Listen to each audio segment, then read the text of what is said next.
예수님의 제자들에 대한 그런 이야기 유머가 있는데요. 이게 진짜는 아니니까 너 오해하지 말고 또 함께 들으시기 바랍니다. 예수님께서 이 제자들을 이렇게 뽑아놓고 12명의 제자를 뽑아놓고 이들이 어떠한가 이 경영 컨설팅 전문 회사에게 이들에 대해서 좀 연구해 달라 조사해서 어떤 사람들인지 잘 사용할 수 있을지 이제 의뢰를 했습니다. 그래서 그 회사에서 이 제자들을 잘 조사해서 주님의 제자로서 잘 감당할 수 있을까 이제 평가를 내렸는데 그 내용이 이제 이렇습니다. 나사렛 예수 귀하가 의뢰한 12명의 인적 사항을 검토하고 심리 테스트 및 적성 검사를 할 결과가 다음과 같습니다. 12명 중 1명을 제외하고는 다들 학력이 너무 낮고 경험도 부족합니다. 그들은 귀하가 새롭게 기획하는 공동체의 간부로서 자격 미달입니다. 라고 이게 큰 평가가 왔어요. 그들은 단체 관념도 없고 협력 정신도 부족해서 경영 관리자로 적합하지 않습니다. 그러면서 이제 한 사람 한 사람 이제 열거하는데 먼저 시몬 베드로는 정서적으로 불안정하고 성격이 너무 과격합니다. 안드레는 한마디로 무능력자입니다. 남을 지도할 사람이 못 됩니다. 세베대의 아들 야고보와 그의 형제 요한은 공동체의 이익을 제쳐놓고 개인의 이익을 추구할 가능성이 아주 높습니다. 그리고 도마는 매우 부정적이고 추진력도 없습니다. 마태는 자기 이익을 위해서는 어떠한 일을 하려는지 아무도 예측할 수 없습니다. 알페오의 아들 야고보와 다데오 그리고 가나안인 시몬은 사회혁명을 노리는 과격한 불온 사상에 깊이 감염되어 있습니다. 모두 다 부정적인 평가죠. 그래서 귀하가 추천한 12명 중 그래도 긍정적인 사람이 단 하나 있는데 그 사람은 가롯 유다입니다. 비교적 유능한 편입니다. 사회 지식도 풍부하고 실업인다운 예민한 감각과 판단력도 가졌습니다. 사격성도 좋아서 권력 상부층과도 잘 연결할 수가 있습니다.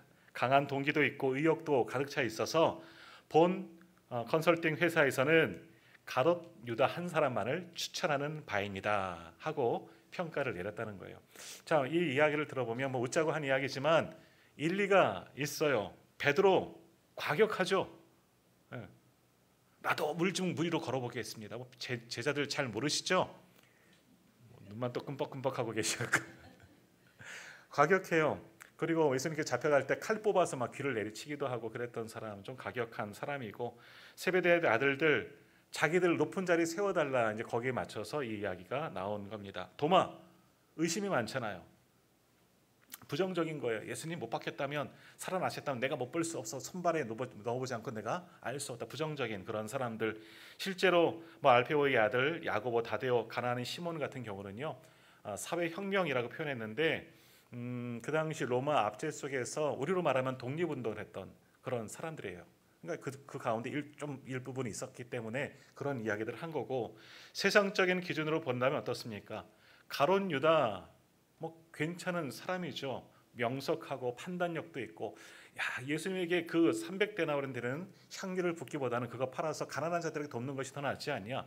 사실은 맞는 이야기죠. 그리고 권력의 상부층과도 잘 연결되어 있잖아요. 제사장들 찾아가서 협상하고 잘해요. 세상적으로 보면 유능합니다. 나머지 11 제자들은 무능하지요. 마태 같은 사람들은 세리 자기 이익만 채우던 사람들 등등등등 다 부족한 사람들이지만 그러나 예수님은 그러한 자들을 사용하셨다라는 겁니다.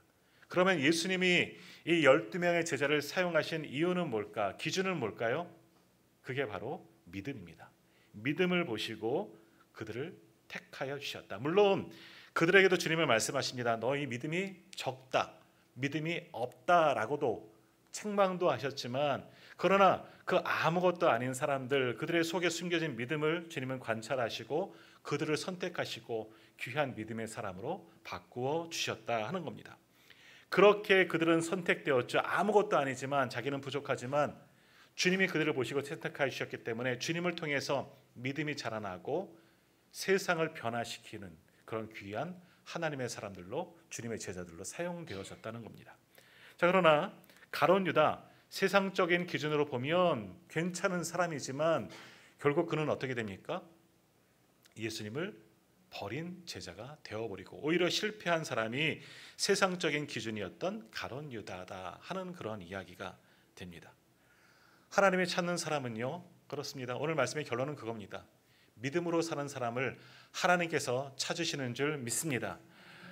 우리가 뛰어나고 세상 속에 으뜸이 되어서 우리를 찾는 것이 아니라 이미 다 갖추어서 하나님은 우리를 부르시고 하나님의 제자로, 주님의 제자로 사용하기를 원하시느냐, 그게 아니라 우리 속에 감추어진 그 믿음, 이 연약하고 작은 믿음을 통해서 믿음의 사람을 보시고 하나님은 그러한 사람들을 사용하시고 지금도 그러한 믿음의 사람들을 찾고 계신 줄 믿습니다. 그래서 누가복음 18장 8절에 보면 이런 말씀이 있습니다. 그러나 인자가 올 때에 세상에서 믿음을 보겠느냐. 뭐예요? 주님은 다시 오실 때 믿음의 사람들을 찾겠다는 겁니다. 믿음이 없는 사람들은 쓰지 않고 믿음의 사람들만 주님께서 찾으시겠다라는 겁니다. 자, 우리가 사무엘에서도 보았지만 하나님은 사람을 보실 때 무엇을 보신다? 외모를 보시는 것이 아니라 그들의 중심을 보신다 말씀하십니다. 그 중심이 뭡니까? 결국 믿음인 거예요.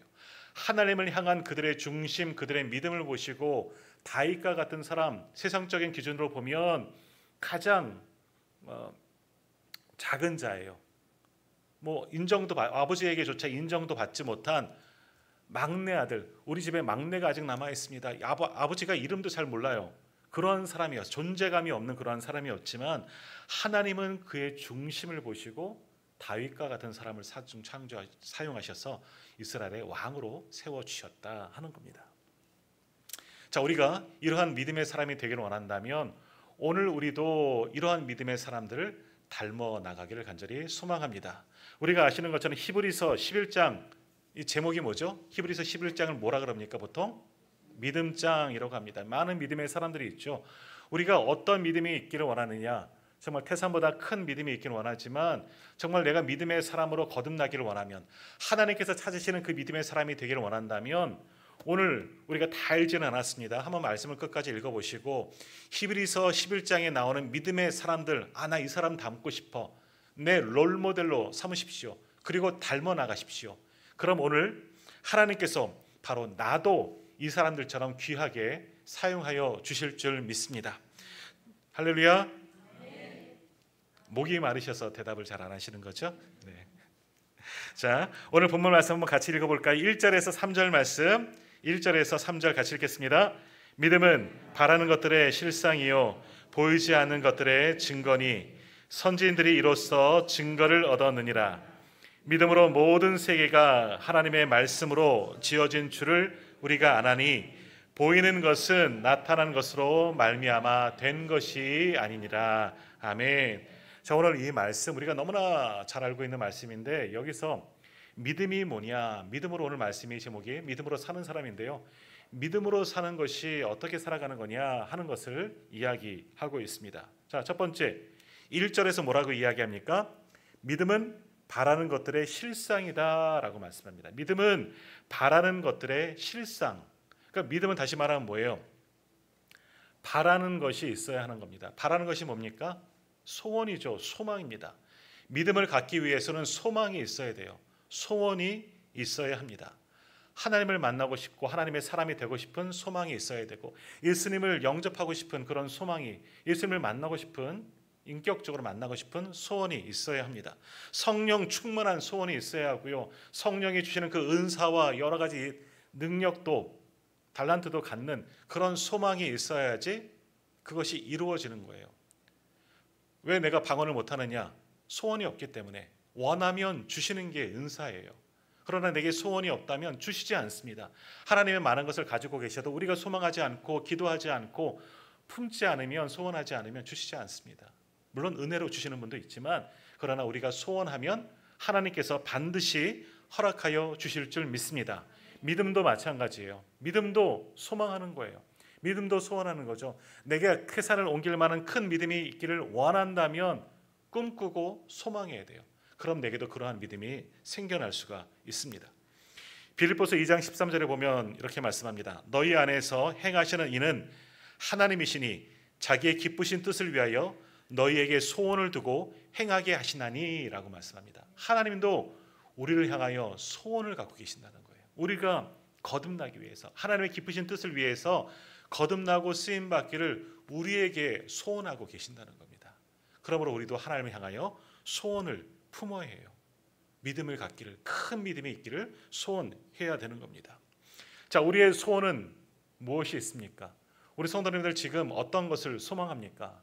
이제는 뭐 소망도 없어요, 꿈도 없어요.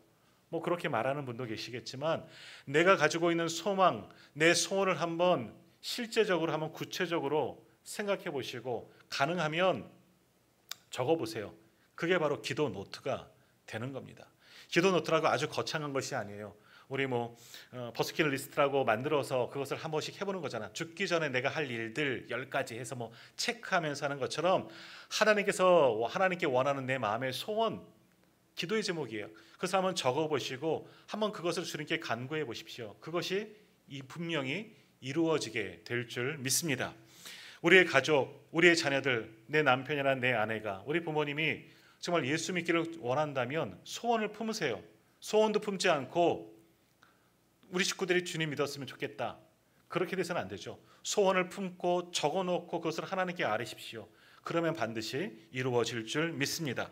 내 자녀들이 잘 되기를 원한다면, 내 자녀들도 예수 안에서 승리하기를 원한다면 자녀들에게 그런 소망을 품고 기도해 보십시오.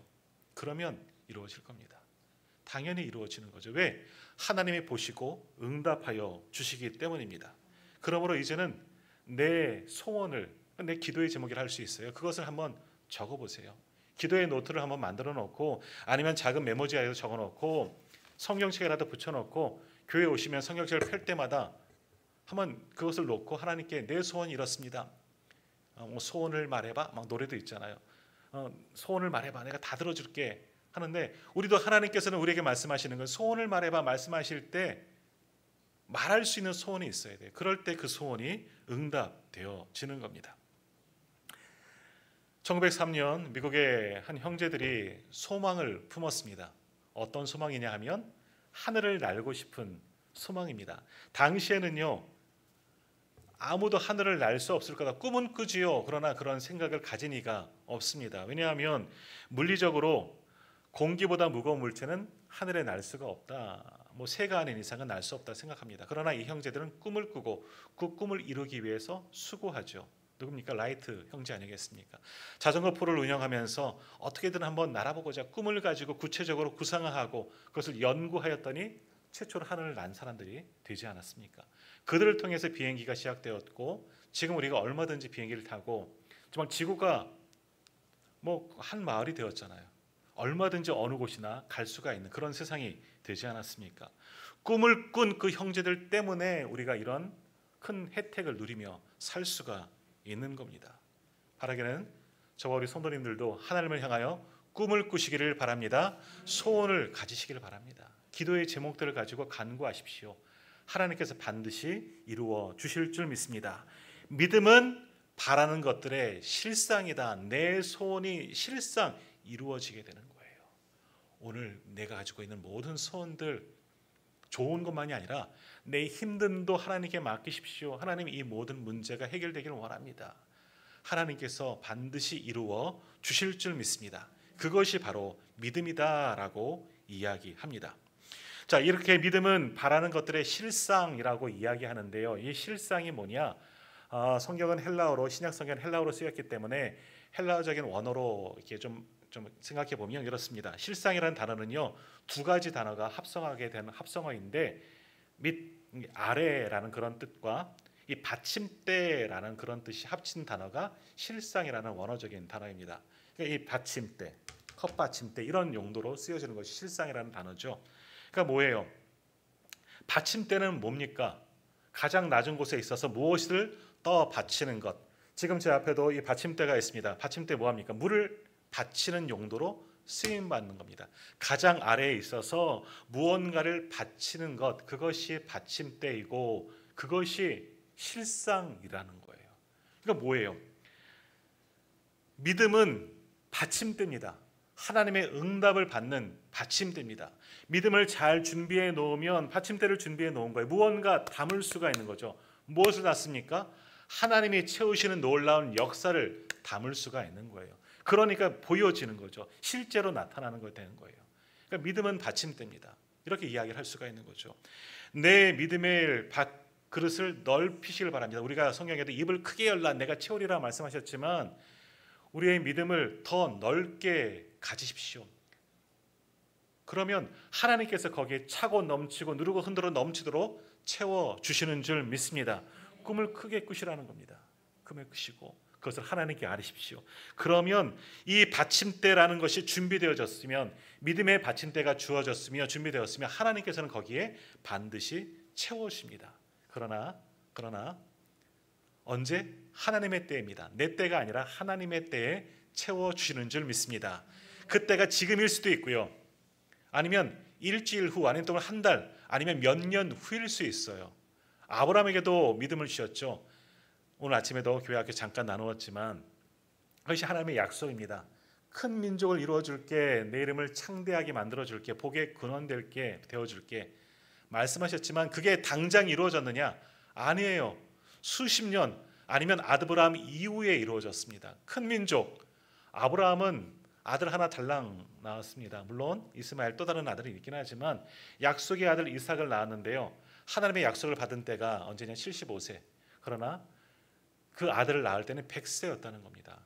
하나님의 약속, 그 믿음 이루어진 것이 언제나 25년 후에 이루어졌다는 거죠. 얼마나 인고의 시간이 지났겠습니까? 아무 소망이 없었을지라도 하나님은 이루신다는 거예요. 소원을 이루어 주시는 겁니다. 큰 민족, 아브라함 때가 아니라 4대 후에 이루어집니다. 출애굽 때 이스라엘 백성들 장정만 60만이 넘습니다. 도합 한 200만 명 정도 되죠. 지금 한 나라가 세워졌습니다. 아브라함을 통해서 나라가 세워졌죠. 사실은 이슬람 사람들도 우리도 아브라함의 후예라 이야기합니다. 이스마엘의 자손들이기 때문에. 뭐 더 넓게 그들과 합치다면 얼마나 많은 나라와 족속이 생겨났습니까? 하나님의 약속이 이루어졌습니다. 아브라함에게 꿈꾸게 하셨고 꿈을 간직하고 하나님을 믿었더니 이런 놀라운 역사가 일어나게 되었다 하는 겁니다.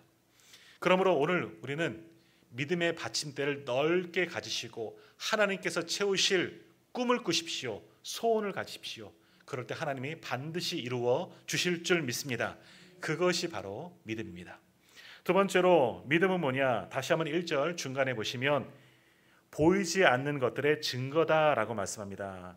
주어가 믿음이죠. 믿음은 첫째는 바라는 것들의 실상이요, 두 번째는 보이지 않는 것들의 증거이다. 믿음이 뭐냐? 아직 보여지지 않아요. 내가 본 적도 없고 내 손에 주어지지도 않았어요. 그러나 이것이 반드시 이루어질 것을 믿는 것, 내 손에 들어오고 내가 보게 될 것을 믿고 내가 경험하게 될 것을 믿는 것, 그것이 믿음이다. 아직은 없습니다. 없는 것처럼 느껴지지만 아니라는 거죠. 믿음으로 이게 반드시 이루어질 것을 알 수 있는 것, 그것이 믿음이에요. 그래서 3절 말씀 다시 한번 읽겠습니다. 3절입니다. 믿음으로, 같이 읽을게요. 시작. 믿음으로 모든 세계가 하나님의 말씀으로 지어진 줄을 우리가 아나니 보이는 것은 나타난 것으로 말미암아 된 것이 아니니라. 아멘. 하나님의 창조하신 것 보셨습니까? 사람들이 가끔 물어봐요. 하나님이 창조하신 걸 어떻게 증거하니? 너 봤니? 못 봤죠. 그때는 어디가 살지도 않았는데 못 봤지만 우리는 믿으십니까? 아멘. 믿습니다. 왜? 믿음이 있기에. 말씀을 통해서 하나님이 하신 일을 우리는 믿어요. 그게 신비예요.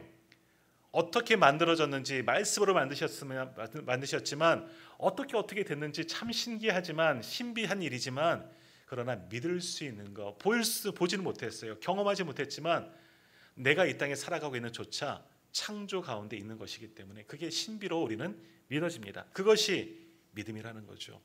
세상 사람들은 봐야 믿습니다. 손에 쥐어져야 믿습니다. 경험해야 믿습니다. 하지만 우리 믿음의 사람들은 보지 않아도 믿는 줄 믿습니다. 도마에게도 그런 말씀하셨잖아. 보지 않고 믿는 것이 더 큰 믿음이다. 오늘 우리가 그러한 믿음을 갖는 모든 성도님들 다 되시기를 소망합니다. 할렐루야. 아멘 할 때 믿음이 더 생기는 줄 믿습니다. 뭐 여기 써 있지는 않지만, 목사님 안 써 있어요 하지만, 네. 우리 잘 아는 이야기죠. 지금 강릉 가뭄이 심한데 그런 이야기 아마 많이 들으셨을 거예요. 어느 교회에서 가뭄이 심해서 비가 오기를 이제 기도하러 함께 온 교우가 이제 산에 올라가서 기도하자고 올라가게 되었다는 겁니다.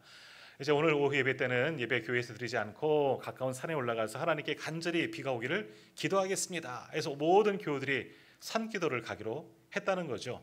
근데 한 이 교회 학교 다니는 어린 아이가 그 산기도 뭐예요?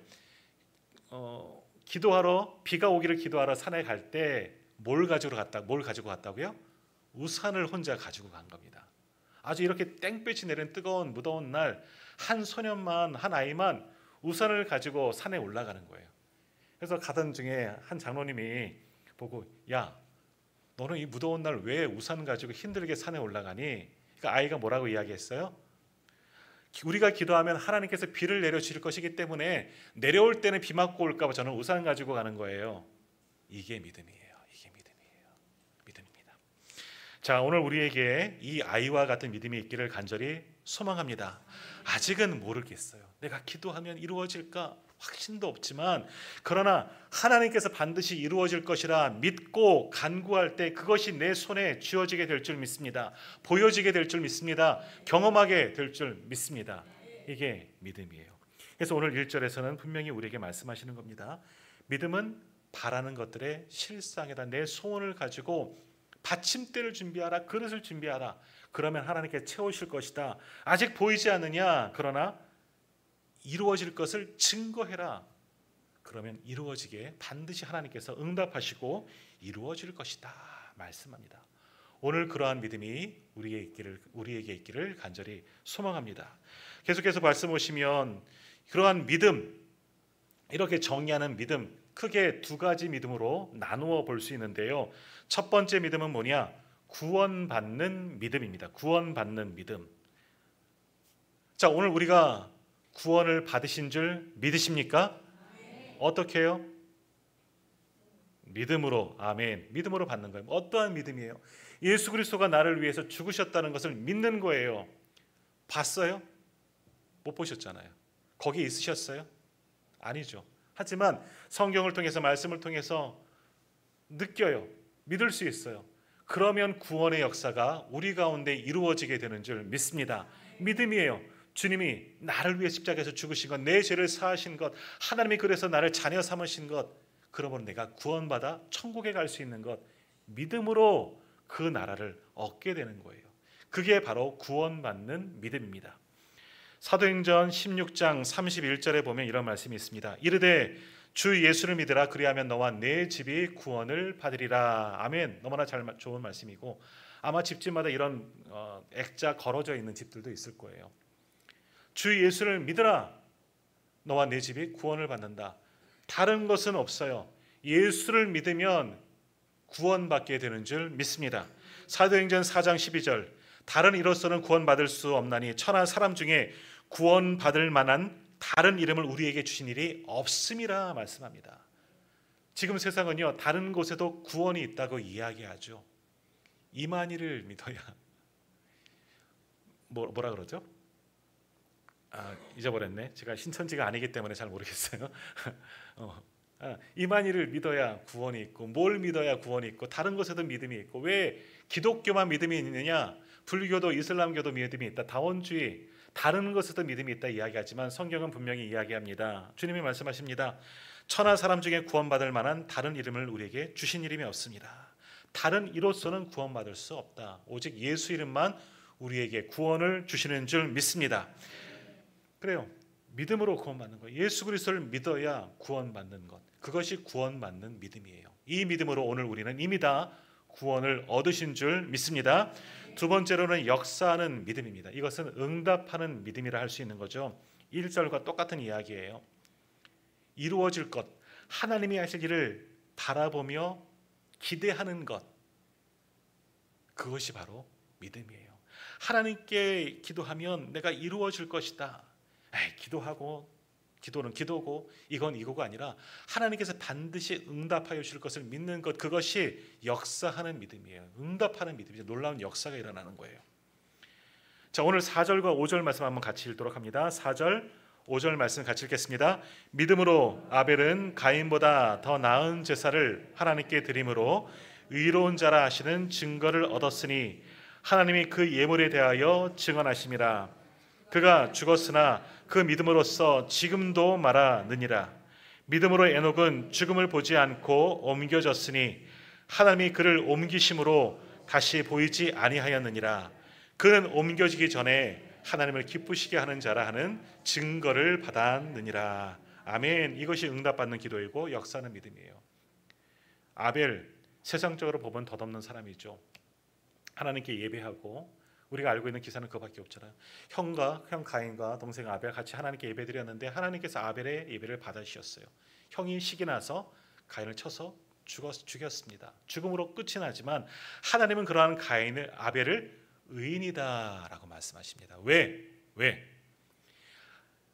아벨은 가인보다 더 나은 제사를 하나님께 드림으로 의로운 자라시는 증거를 받았다. 무슨 이야기입니까?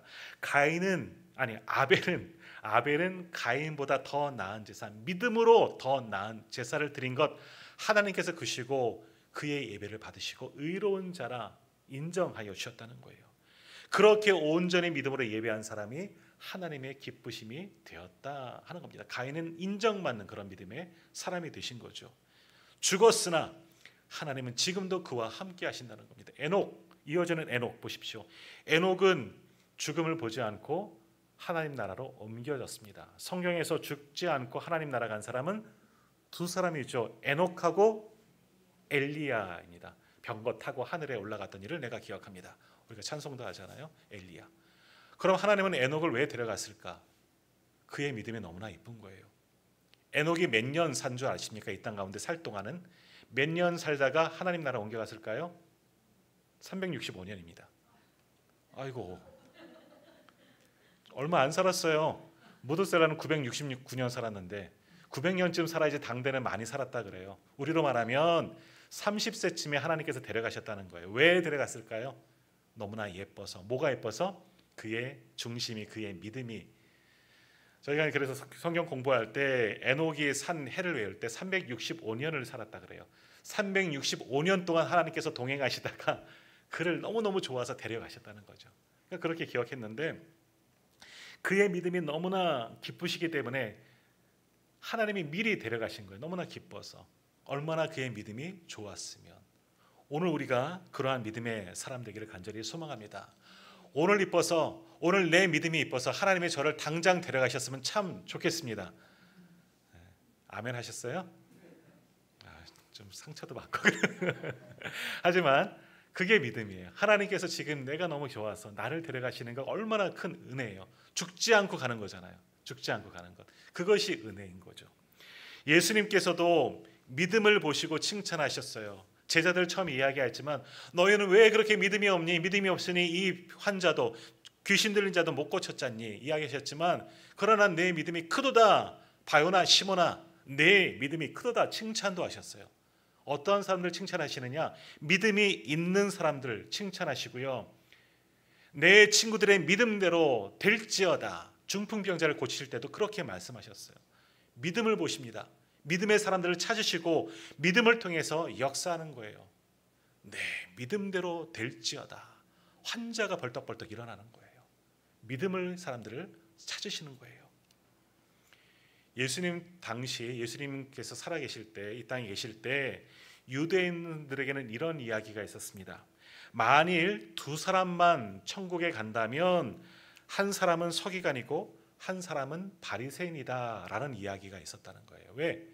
당시 서기관은 율법학자 같은 거예요. 하나님의 말씀을 쓰고 연구하는 사람들이고 바리새인들이 율법을 지키고 가르치는 사람들이기 때문에 하나님의 말씀을 지키고 쓰고 정말 잘 가르치는 사람, 율법대로 사는 사람들이라 해서 그러한 사람들만 천국 갈 수 있다라고 생각했다는 거죠. 소위 말해서 믿음 좋은 사람들이라는 거예요. 그러나 주님은 아니다라고 말씀합니다. 화 있을진저 바리새인들과 서기관들아 회칠한 무덤 같도다. 뭐예요? 겉만 번지르르 하고 믿음도 없는 사람들이라는 거죠. 겉은 내가 율법을 알고 성경책 딱 끼고 예수행위로 사는 것 같지만 아니라는 거죠. 그 중심은 하나님만이 아신다는 거예요. 우리의 중심이 하나님께 있는, 우리의 믿음으로 하나님께 나아갈 수 있는 사람들만 구원을 받을 수가 있다는 겁니다. 겉은 그럴싸하지만 남들이 보면 예수 잘 믿는 것처럼 보여지지만 중심이 하나님께 있지 않으면 그건 오늘도 네가 바로 바리새인들이다. 네가 서기관들이다. 회칠한 무덤이다. 오늘 우리를 그렇게 책망하실 수가 있다는 거죠. 오늘 예배하는 저와 우리 성도님들은 그 믿음으로 작고 연약한 그 믿음이지만 이 믿음으로 하나님께 인정받고 칭찬받는 분들이 다 되시기를 주님의 이름으로 축복합니다. 한 아이처럼 주님 이것을 내어드립니다. 오병이어를 드려서 놀라운 역사를 이루었던 그 어린아이와 같은 믿음, 예화 속에 나오는 일이지만 우산 갖고 기도하러 산에 가는 그 아이의 작은 믿음, 그 믿음이면 인정받는 거예요. 오늘 우리가 하나님의 기쁨이 되지 못하는 이유, 하나님께서 인정하지 못하는 이유는 어찌 보면 그렇게 작은 믿음도 내 안에 없기 때문에. 오늘 말씀을 통해서 우리의 모습을 돌아봅시다. 오늘 예배하는 우리는 믿음으로 사는 사람입니다. 오늘 아까 이정남과 우리 찬양팀 찬양할 때 마지막 찬양, 나는 주님께 속한 자, 그 찬양을 불렀는데요, 은혜가 되었습니다.